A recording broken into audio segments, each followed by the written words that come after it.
그러나 언론인 여러분, 저 김부선을 잊었다면 다시 한번 기억해 주십시오.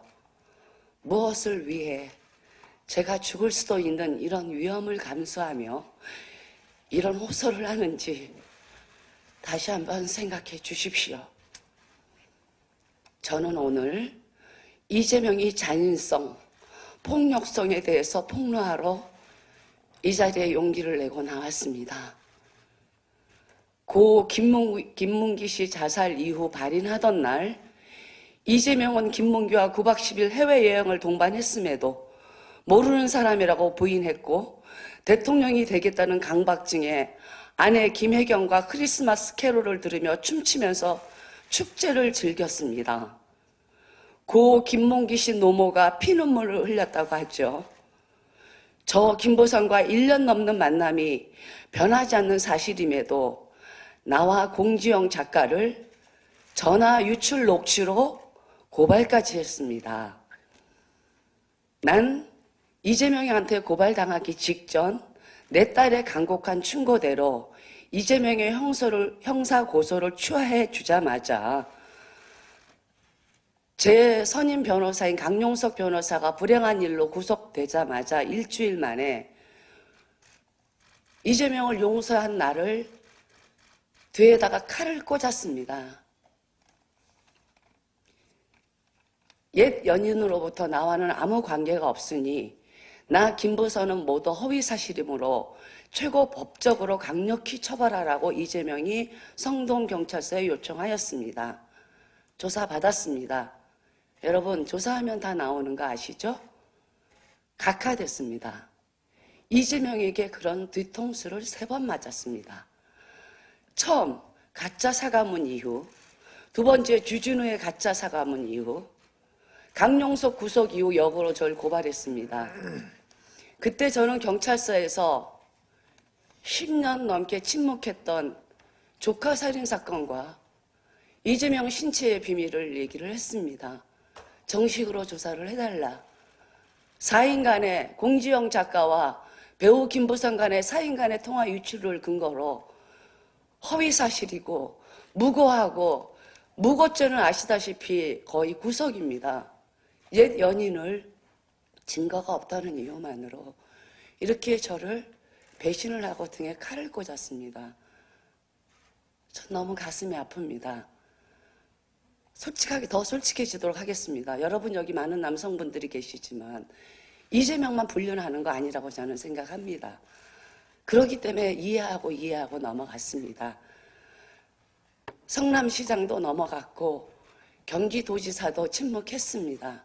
그러나 제 재산과 제 생명과 저의 안전과 제 가족을 위하는 대통령이 되겠다는 사람은 저는 건강한 서울 시민으로서 건강한 유권자로서 이재명이 대통령 되는 이 꼴은 막아야 된다는 생각에 용기를 냈습니다.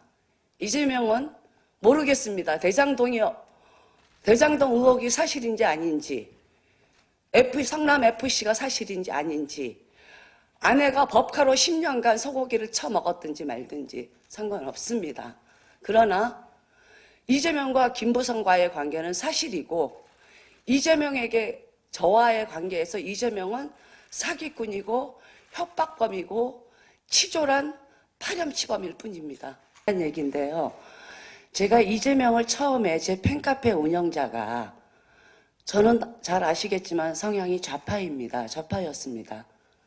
근데 팬카페 운영자 역시 좌파였고 조선대학교 운동권 출신이었고 기자 출신이었습니다. 그때 이재명과의 관계를 얘기했습니다. 누구야 지금 이렇게 스캔들이 났다. 어떻게 하면 좋겠니? 했더니 자기가 얼른 메일을 보낼 테니까 사과문을 올리라고 했습니다. 그 사과문을 준비하는 동안 그 당시에 성남시 의회 자유선진당 여성 의원들이 기자회견을 준비하고 있었습니다. 혼자 사는 여배우를 농락한 이재명이는 성남시장 자격이 없다고 그랬는데 제가 가짜 사과문을 올리자마자 그 결혼도 안 한 자유선진당 부대변인 김아무개 씨를 온갖 욕설과 협박, 이재명의 욕설은 여러분들이 잘 아실 겁니다. 욕설에서 그 여자가 실신을 했다고 합니다. 그리고 지금은 그 고인이 되신 고 정미용 KBS 아나운서가 혼자 사는 여배우를 농락했다는 얘기를 했다가 이재명이가 명예훼손으로, 허위사실에 의한 명예훼손으로 벌금 500만 원을 기소시켰다고 제가 본 기억이 있는 것 같고요. 또 그 김보성과 이재명과의 관계를 지속적으로 얘기한 일베 청년을 급기야 구속까지 시켰다고 합니다. 이 사람의 인성을 보십시오. 과거 연인이 아니라고 보호해주고 눈 감아줬으면 그걸로 멈출 일이지, 완벽한 거짓말을 유지하기 위해서 자 봤지, 김보선이가 아니라고 했어, 그러니까 너희들은 거짓말이야, 구속시키고 고소해서 기소시키고, 이런 사람이 저희 대한민국 살림을 여러분들 맡기시겠습니까? 언론인 여러분, 지금 굉장히 위험하고 무서운 일들이 많이 있지 않습니까? 뭐 밥 먹고 할 일 없는 사람이 아닙니다. 저도 얼굴이 팔린 인기를 먹고 사는 여배우입니다. 그런데 아무도 얘기하지 않지 않습니까? 아무도 얘기하지 않는 우리 사회에 저는 정말 질렸습니다. 나 하나쯤이야 침묵해도 되겠지. 에이, 나 하나쯤이야 모른 척해도 되겠지. 그게 오늘날 여기까지 온 저런 괴물을 만든 겁니다. 그래서 나 하나만이라도 사실을 얘기하자. 그 사과를 주진우가 어떤 제안을 했냐면요, 제가 먼저 도발을 했기 때문에 사과를 하고 아니라고 해주면 더 많은 사과를 하고 아름답게 정리하는 걸로 대중들한테 알려져야 된다고 해서 저도 동의했습니다. 그래서 가짜 사과문을 주진우가 써준 그대로 토시 하나 안 틀리고 올렸습니다. 올리자마자 이재명이가 이동형이라는 여러분 유튜버 아시죠? 그 방송에 나가가지고 어떤 인격 살해를 했냐면요, 김보선이가 사과했다, 나 아니라고. 김보선이가 얘기하는 성남의 하얀 머리 남자는 내 아이 아빠라고 했습니다. 이건 정말 정말 악인입니다. 이건 우리 사회의 보통 사람들도 상상할 수 없는 거짓말입니다. 본인이 아니라고 보호해줬다고 해서 저희 아이 아빠가 비록 저하고 저 아이를 가슴 아프게 했지만, 그래서 미혼모로 정말 죽도록 고생해서 여기까지 살아 있었지만, 이재명과의 극과 극인 게 가장 솔직한 사람이에요, 대한민국에서. 저한테 거짓말 한 적이 단 한 번도 없습니다. 그런 사람을 김보선이가 얘기했던 건 그동안 성남의 가짜 청구관 자기 아기 아빠라고 얘기를 했고, 연예인들은 관종병 환자인 것 같다. 이 여자가 자기가 그냥 이재명에 대해서 얘기를 하면 사람들이 관심을 가져주고, 그러다가 또 법적으로 처벌될 것 같으면 싹 피한다, 이렇게 했다고 하는데 그게 아닙니다. 약속을 어겼기 때문에 저는 억울하니까 조금씩이라도 막 욱하면 올라와서 한 줄 쓰고, 그러다가 또 내 딸도 배우인데, 나도 연예인인데, 대한민국에 남성들한테 성폭행 당하고 성추행 당하고 성폭언 당하는 게 김보선 하나뿐이랴. 성폭행 당하고 강간도 당하고 여러분 살인도 당하지 않습니까? 그런 사람에 비하면 이재명이가 나한테 돈을 뺏어간 것도 아니고 돈을 빌려달라는 것도 아니고 같이 지낼 때 좋았기 때문에 넘어갔습니다. 그러나 계속 1차 사과를 하면 받지 하고 무고한 사람들을 처벌하고 구속시키고, 2차 사과를 하면 우리 애기 아빠라고 무고한 사람을 뒤집어 씌우고, 기가 막힐 일입니다. 그래서 여기까지 오게 된 것입니다. 더군다나 이 사람이 김보선이가 자기가 관심을 받고 싶어서 이재명이라는 사람 언급을 한다는데, 이재명이는 민주당에서 죄송하지만 국회의원 공천 한 번 못 받은 빌빌거리는 별 볼 일 없는 사람이었어요. 여배우 김보선과의 스캔들로 인해서 그 위기를 기회로 잡은 사람이에요. 대단히 순발력 있고 무서운 사람이죠. 그리고 신체의 비밀을 확실하게 완벽하게 거짓말하기 위해서 어마어마한 기획을 했고, 저는 무참히 언론인 여러분들한테 허언증 환자가 돼서 자살 여행을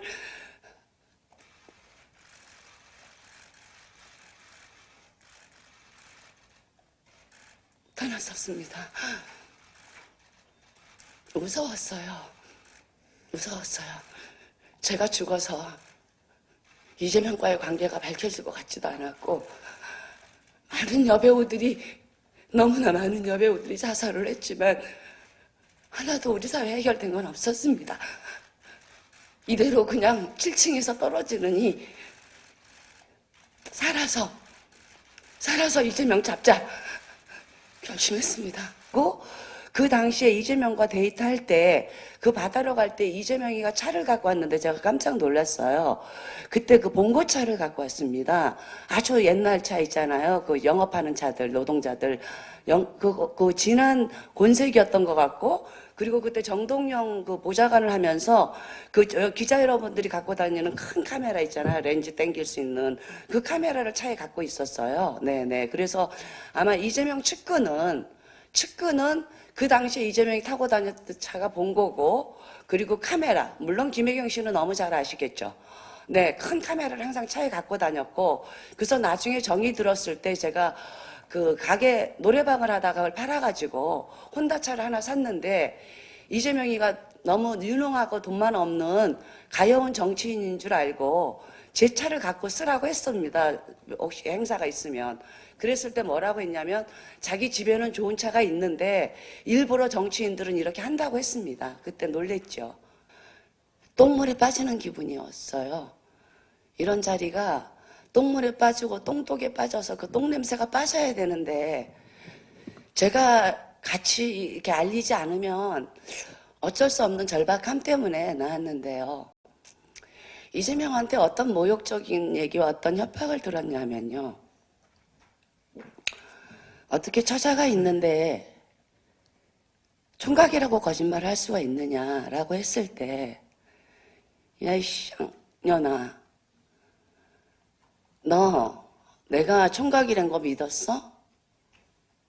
달코 다른 년이, 처녀가 애까지 낳은 년이 미혼모 주제에 뭘 순진한 척을 하고, 너 마약 전가 많지? 너 입 벌리면, 우리 관계 떠벌리면 서울중앙지검에 부장검사들 내 동기들 많으니까 쥐도서도 모르게 3년 동안 마약범으로 구속시켜버릴 수 있다고, 입 닥치라고, 죽여버리겠다고, 그리고 1초에 한 번씩 입에 담을 수 없는 쌍욕을 했습니다. 형수님한테 요즘 시중에 도는 녹취의 욕은 욕도 아니에요. 저는 끔찍해요. 만일 나라의 구군이 잘못돼서 그 인간이 대통령이 된다면, 저는 원하건 원치 않건 아침 저녁으로 그 사람의 음성을 들어야 되고, 그건 저와 제 딸에게 견딜 수 없는 고문이기 때문입니다. 네. 이렇게 됐는데 이 재판이 무려 5년을 끌고 있습니다. 판사님들의 입장을 이해합니다. 재판이 벌써 1심이 끝나도 벌써 끝나야 되는데 1심 아직 선고도 안 했고, 대선 이후 3월 23일인가요? 변경됐어요. 네. 그 뒤로 추후로 변경이 됐습니다. 아마 부담스럽겠죠. 그리고 대통령이 되면은 저는 증거 부족으로 아마 각하될 겁니다. 그래서 어제 변호사님이 저를 설득했을 때, 여기는 여러분들이 전부 재판장이고 재판관이고 시민이고 언론이기 때문에 저는 돈을 바란 적이 없고, 단돈 3만 원이라도 30만 원이라도 300만 원이라도 상징적으로 김부선이 이재명을 상대로 거짓말하지 않았다는 것만 국민들에게 알리고 싶었습니다. 너무 피해가 컸기 때문에요. 저는 5년 동안 단 한 건의 일도 없었습니다. 좌파 정부가 들어섰는데도 말입니다. 정말 가슴이 아픕니다. 왜 제가 이렇게 됐는지. 그래서 그 이재명의 신체 비밀에 대해서는 아주대병원에서 그렇게 생쇼를 했습니다. 셀프쇼를. 그리고 그건 법적인 근거도 없고 누가 고소를 한 것도 아닙니다. 근데 그거를 계속 법적인 근거로 들이미는데 국민들을 굉장히 우롱하고 속이는 행위고요. 그래서 재판부가 민사이기 때문에 강제권이 없다고 합니다. 신체 조사에 대해서. 강제권이 없어서 또 이재명 씨가 자기는 신체 검사를 안 받겠다고 민사재판부에 먼저 요청을 했습니다. 이건 굉장히 중요한 팩트입니다. 그리고 재판부도 받아들였습니다. 그래서 제가 또 기억을 해냈습니다. 이재명의 또 다른 신체의 특징을 아무도 모르는, 정말 아내나 그분의 자녀들이나 알 수 있는 걸 말씀드리겠습니다. 이재명의 오른손인지 왼손인지는 오래돼서 기억이 안 납니다. 분명히 가운데 손가락입니다. 제가 변호사님한테도 말씀을 안 드렸습니다. 말이 셀까 봐요. 재판부에 세갖고 재판 망칠까 봐. 근데 재판은 이미 날아간 것 같습니다. 대선 이후로 잡았고 저는 돈을 바라는 게 아니기 때문에 말씀드리겠습니다. 이재명이가 오른손인지 왼손인지는 기억하지 못하겠어요. 아마 잠시만요. 왼손 같습니다. 왼손인지 오른손인지 모르는데 아마 왼손 같습니다. 지금 기억을 더듬어 보자면. 근데 분명한 건 가운데 손톱과 그 옆에 요거 장지와 이거 뭐라고 그러죠? 두 번째 요 사이에 까맣게 한 줄이 주르륵 한 1cm 정도 손톱 위로 까맣게 돼 있습니다. 우리 여러분들 여성 기자분들 매니큐어 할 때 혹시 무늬 같은 거 그리죠? 꽃 같은 거, 장미 같은 거. 이런 거 할 때 마치 있는 것처럼 여기 가운데 주르륵 뭐가 들어가 있어요. 근데 그거는 이게 왜 이러냐, 이걸 왜 못 빼느냐. 까만 때처럼 여기 길게요. 여기는 짧게. 길게 진하게 들어가 있습니다. 중지에, 가운데 손톱에. 까만 때가 하얗게 까맣게 한 줄로요. 위로 제법 한 3분의 2 정도 올라가 있어요. 그래서 이 손톱에 이거 왜 더럽게 이거 때 같은데 안 빼냐고 했더니 이건 때가 아니고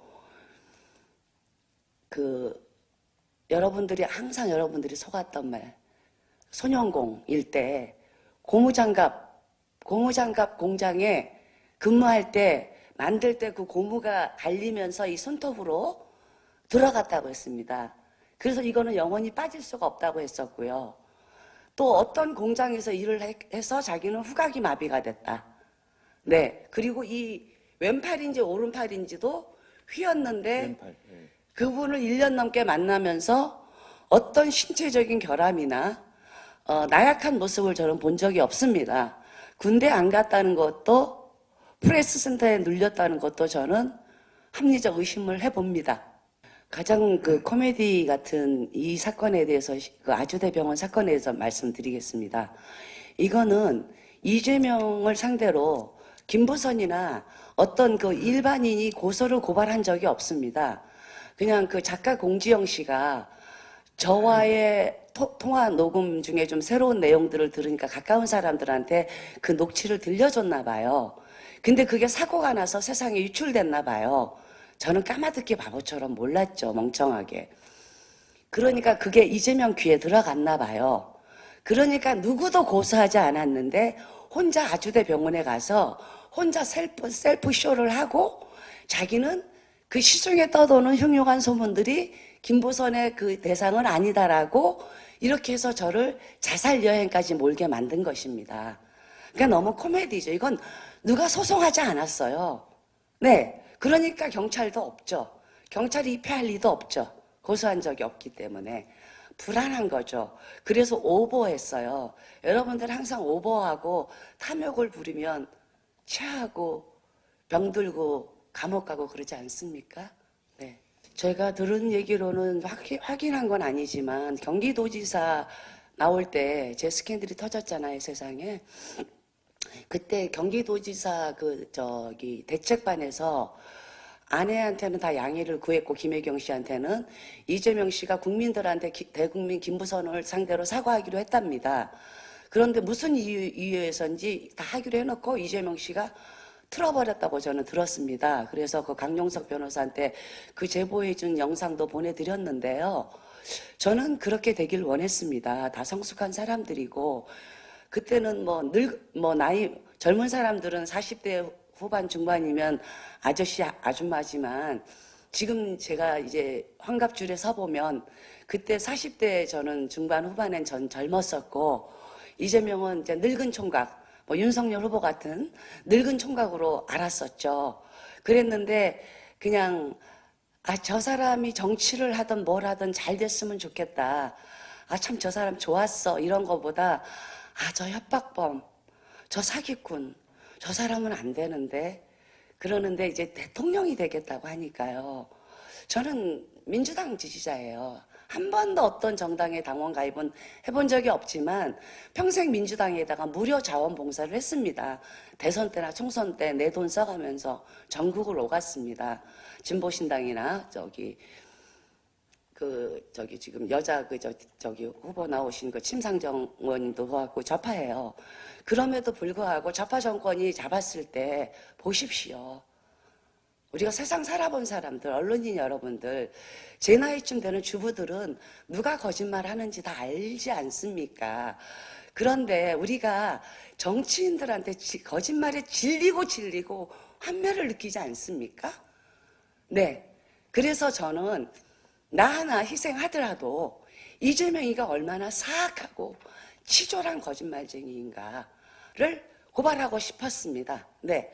저는 연예인들이 정치인을 만나서 화려한 무슨 첩질 이런 게 아니고요.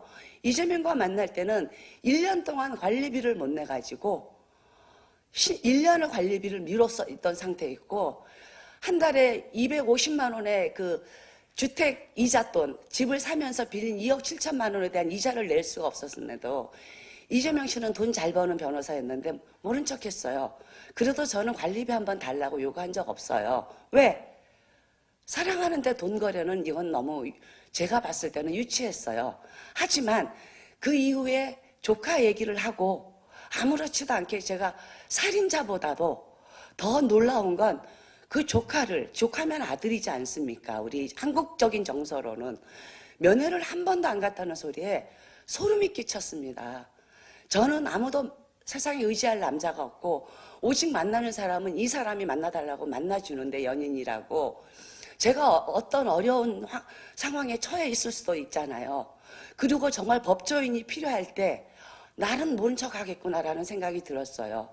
자기 조카 면회를 한 번도 안 가봤다는 소리에 살인자 조카가 있었다는 소리도 정이 떨어졌지만 끝내 한 번도 면회를 안 갔다는 소리에 저는 오만정이 떨어졌고 이재명 씨는 그 이후로 딱 제가 전화를 안 받고 어쩌다 계속 전화 오면 소리 지르면서 전화하지 말라고요 하고 끊어버리는 이유를 몰랐을 거예요.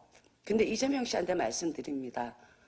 저는 재명 씨가 조카 살인 사건에 대해서 얘기한 것보다 그 비정함, 그 외삼촌으로서 변호사로서 집안에 정말 유일하게 배운 사람, 힘 있는 사람 변호사가 면회 한 번 안 갔다는 소리에 오만정이 떨어졌어요. 근데 근래에 알고 보니 당신은 면회 변론까지 했더군요. 변론까지. 그랬습니다. 네. 여러분들이 이재명에 대해서 성향을 잘 아시겠지만요.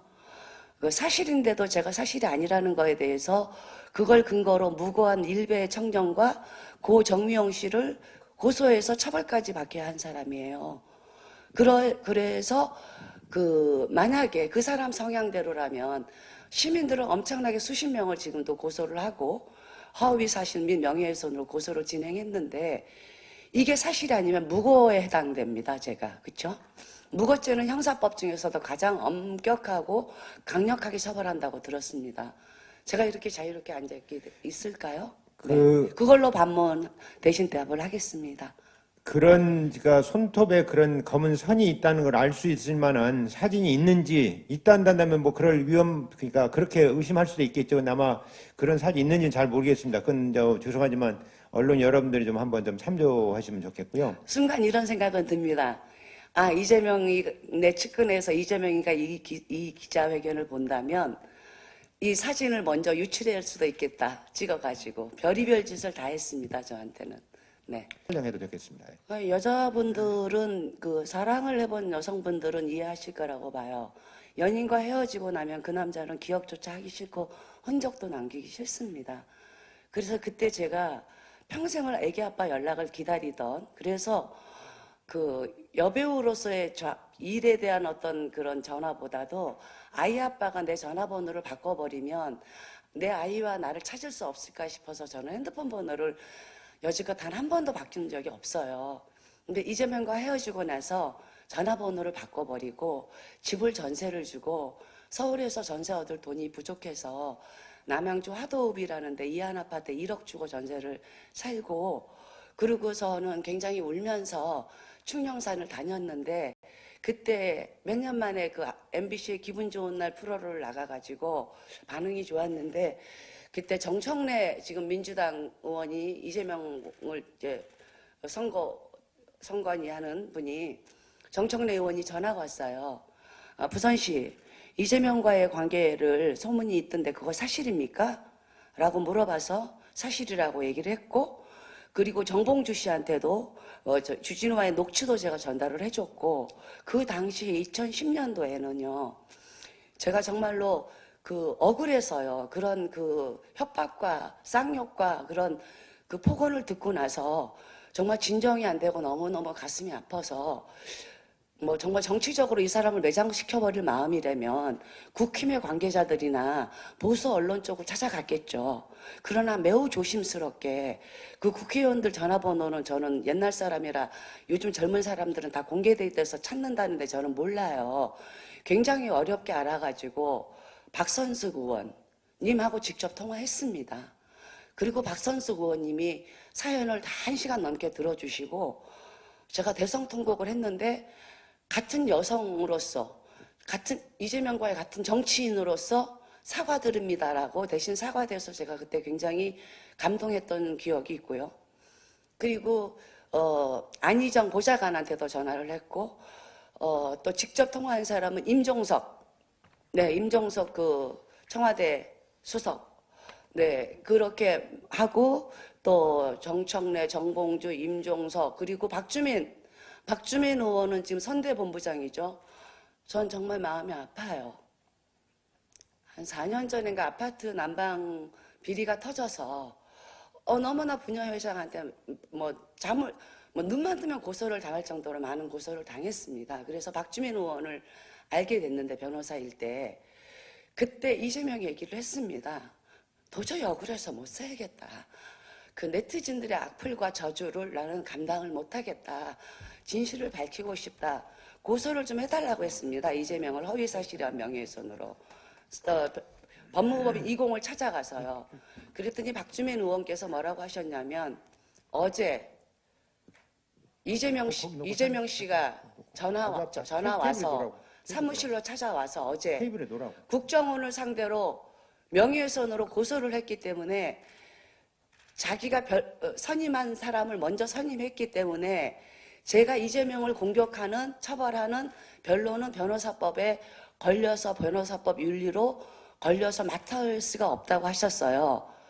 그래서 되게 이해하고 박주민 의원 정도 변호사님 정도라면 똑똑하신 분이니까 좀 밝혀주실 것 같다라는 생각을 했다가 좌절했던 적이 있어요.